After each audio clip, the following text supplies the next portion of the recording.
মাত্র দুটো ডিম আর একটা সেদ্ধ আলু দিয়ে আজকে তোমাদের জন্য দুপুরের লাঞ্চের একটা সহজ রেসিপি শেয়ার করছি।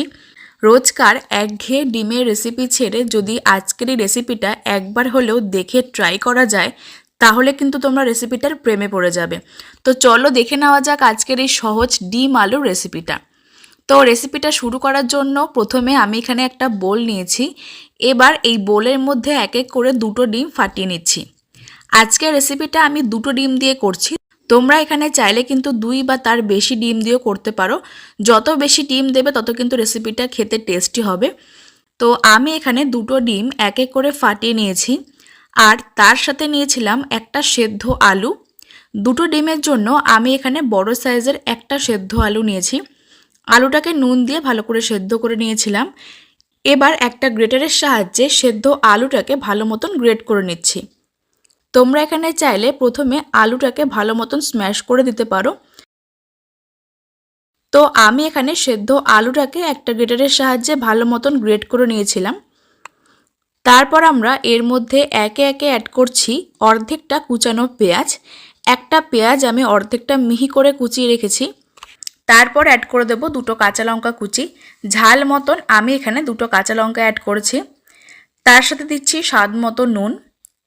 যেহেতু এর মধ্যে আলু আর ডিম রয়েছে, তার জন্য নুনের পরিমাণটা একটু বেশি করে অ্যাড করলাম। আর দিচ্ছি সামান্য গোলমরিচের গুঁড়ো, সামান্য পরিমাণে দিচ্ছি হলুদের গুঁড়ো, হাফ চা চামচ দিচ্ছি জিরের গুঁড়ো, 1/4 চা চামচ দিচ্ছি কাশ্মীরি লাল লঙ্কার গুঁড়ো। এবার এই সমস্ত কিছু খুব ভালো করে একটা হ্যান্ড হুইস্কার দিয়ে ভালো করে মিশিয়ে নিচ্ছি। আলুটা আমি এখানে গ্রেটার দিয়ে ভালো মতন গ্রেট করে দিয়েছিলাম। এতে করে কিন্তু আলুর মধ্যে কোনো রকম শক্ত ডেলা থাকবে না, আর ডিমের মিশ্রণটা মেশাতেও সুবিধা হবে। তো দেখতেই পাচ্ছ খুব ভালো মতন কিন্তু মিশ্রণটাকে মিশিয়ে নিচ্ছি। আর প্রথমে আলুটাকে একটু ভেঙে নিয়ে তারপর খুব ভালো করে মিশিয়ে নিতে হবে, আর মিশ্রণটাকে একটু ফেটিয়ে নিতে হবে যাতে সমস্ত কিছু সব দিকে সমানভাবে ছড়িয়ে যায়। ডিমের মিশ্রণটাকে বেশ কিছুক্ষণ সময় ধরে ফেটিয়ে নিয়েছিলাম। এখন এই মিশ্রণটাকে তৈরি করে নেওয়ার জন্য গ্যাসের ওপর একটা ফ্রাই প্যান বসিয়ে দিয়েছি। ফ্রাই প্যানটাকে প্রথমে ভালো মতন গরম করে নিয়েছিলাম। তারপর এর মধ্যে অ্যাড করছি 3 থেকে 4 টেবিল চামচ সাদা তেল। প্রথমে তেলটা একেবারে অ্যাড করছি না, অল্প পরিমাণে তেল দিয়েছি। তারপর এই ডিম আলুর মিশ্রণটাকে প্যানের মধ্যে দিয়ে দিচ্ছি। ডিম আলুর মিশ্রণটাকে প্যানের মধ্যে দিয়ে প্রথমে খুব ভালো মতন ছড়িয়ে দিতে হবে।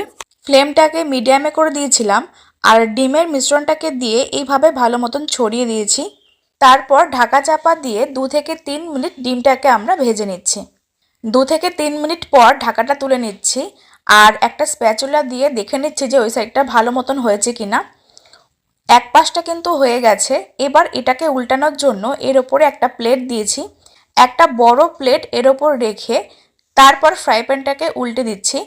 এতে করে কিন্তু ডিমটা খুব সহজে ভেঙে যাওয়ার চান্স থাকবে না। তো দেখতেই পাচ্ছ প্লেটটাকে উল্টে দিয়েছি, আর তারপর ওই সাইডটাকেও ভালো মতন ভেজে নিচ্ছি। এইভাবে কিন্তু যদি উল্টানো যায় তাহলে কিন্তু ডিমটা কোনোভাবে ভেঙে যাওয়ার চান্স থাকে না। ওই সাইডটাকেও ভালো মতন ভেজে নিতে হবে। তার জন্য আমি আরও সামান্য পরিমাণ তেল অ্যাড করে দিচ্ছি। দুই সাইডটা কিন্তু ভালো মতন আমাদের ভেজে নিতে হবে। ফ্লেমটাকে মিডিয়ামে রেখে এপিট ওপিট ভালো মতন ভেজে নিয়েছি, আর দেখতেই পাচ্ছ এটা কিন্তু বেশ মোটা হয়ে ফুলে গেছে। এখন ফ্লেমটাকে বন্ধ করে দিয়ে এটাকে একটা প্লেটের মধ্যে তুলে নিচ্ছি। তো বন্ধুরা দেখতেই পাচ্ছ এটা দেখতে কতটা লোভনীয় লাগছে। এবার এই ডিমের ধোকাগুলোকে আমরা একটা ছুরি দিয়ে পিস পিস করে কেটে নিচ্ছি। তোমরা এখানে নিজের পছন্দ মতন পিস করে কেটে নিতে পারো। বাড়িতে এইভাবে মাত্র দুটো ডিম আর একটা সেদ্ধ আলু দিয়ে খুব সহজে কিন্তু রেসিপিটা সবার জন্য তৈরি করে নেওয়া যায়। একঘেয়ে ডিমের রেসিপি থেকে আজকের রেসিপিটা কিন্তু অবশ্যই তোমরা একবার হলেও বাড়িতে বানিয়ে দেখতে পারো। তো দেখতেই পাচ্ছ আমি এখানে নিজের পছন্দ মতন পিস করে কিন্তু এগুলোকে কেটে নিয়েছিলাম, আর এগুলো কতটা সুন্দর হয়েছে দেখতে। আর এই ডিমের ধোকাগুলো কিন্তু খুব বেশি মোটাও হবে না, আবার একেবারে পাতলাও হবে না, ঠিক এরকম মোটা রেখে এগুলোকে তৈরি করে নিয়েছিলাম, আর এরকম পিস পিস করে কেটে নিয়েছি। এবার অন্যদিকে গ্যাসের ওপর একটা কড়াই বসিয়ে দিয়েছি। কড়াইটাকে প্রথমে ভালো মতন গরম করে নিয়ে তারপর এর মধ্যে অ্যাড করছি পরিমাণ মতন সর্ষের তেল। এই রান্নাটা আমি সরষের তেল দিয়ে করছি, তোমরা এখানে চাইলে সাদা তেল দিয়েও করতে পারো। পরিমাণ মতন সরষের তেল দিয়েছিলাম, আর তেলটা যখন ভালো মতন গরম হয়ে যাবে তখন এর মধ্যে দিয়ে দিচ্ছি ফোড়নের জন্য হাফ চা চামচ গোটা সাদা জিরে, সামান্য পরিমাণে দিচ্ছি তেলের মধ্যে চিনি। যে কোনো রান্নায় তেলের মধ্যে যদি একটু চিনি দেওয়া হয় তাহলে কিন্তু রান্নার কালারটা ভীষণ সুন্দর আসে, আর টেস্টটাও কিন্তু ব্যালেন্স হয়। আর দিচ্ছি কয়েকটা গোটা গরম মশলা। ফোড়নটাকে দিয়ে হালকা নাড়াচাড়া করে নেব। তারপর এর মধ্যে অ্যাড করছি একটা ছোট সাইজের পেঁয়াজ কুচি। পেঁয়াজ কুচি অ্যাড করে তারপর অ্যাড করছি 1 টেবিল চামচ আদা রসুন বাটা। এবার আদা রসুন বাটা আর পেঁয়াজটাকে দিয়ে খুব ভালো মতন নেড়েচেড়ে একটু ভেজে নিচ্ছি, যতক্ষণ না পর্যন্ত এর কাঁচা গন্ধটা চলে যায়। তারপর এর মধ্যে অ্যাড করছি ঝাল মতন কাঁচা লঙ্কা কুচি, একটা ছোট সাইজের টমেটোর টুকরো। তারপর অ্যাড করছি স্বাদ মতো নুন, সামান্য পরিমাণ হলুদের গুঁড়ো, 1/4 চা চামচ দিচ্ছি কাশ্মীরি লাল লঙ্কার গুঁড়ো, হাফ চা চামচ দিচ্ছি জিরের গুঁড়ো। তারপর এর মধ্যে সামান্য পরিমাণে একটু জল অ্যাড করে দিচ্ছি, যাতে করে গুঁড়ো মশলাগুলো নিচে ধরে না যায়। এবার এই সমস্ত কিছু খুব ভালো মতন নেড়েচেড়ে মিশিয়ে নিচ্ছি, আর মশলাটাকে একটু ভালো মতন কষিয়ে নিচ্ছি যতক্ষণ না পর্যন্ত এর থেকে তেল ছাড়তে শুরু করছে। কিছুক্ষণ সময় নিয়ে মশলাগুলোকে ভালো মতন কষিয়ে নিয়েছি, আর দেখতেই পাচ্ছ মশলার টেক্সচার কিন্তু পুরোপুরি চেঞ্জ হয়ে গেছে আর তেল ছাড়তেও শুরু করে দিয়েছে। এবার এর মধ্যে প্রয়োজন মতন আমি গ্রেভির জন্য জল অ্যাড করছি।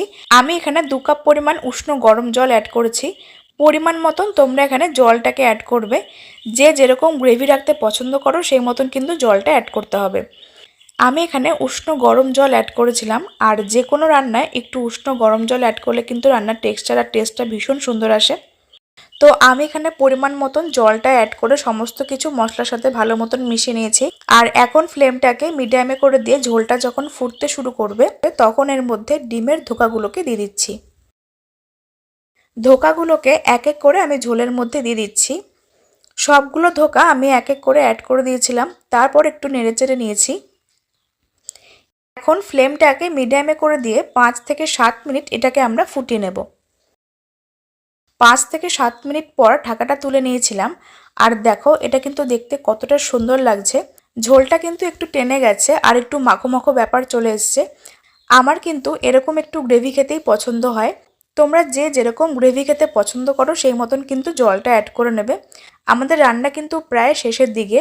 এবার সব শেষে আমরা এর মধ্যে অ্যাড করছি 1/4 চা চামচ ঘি।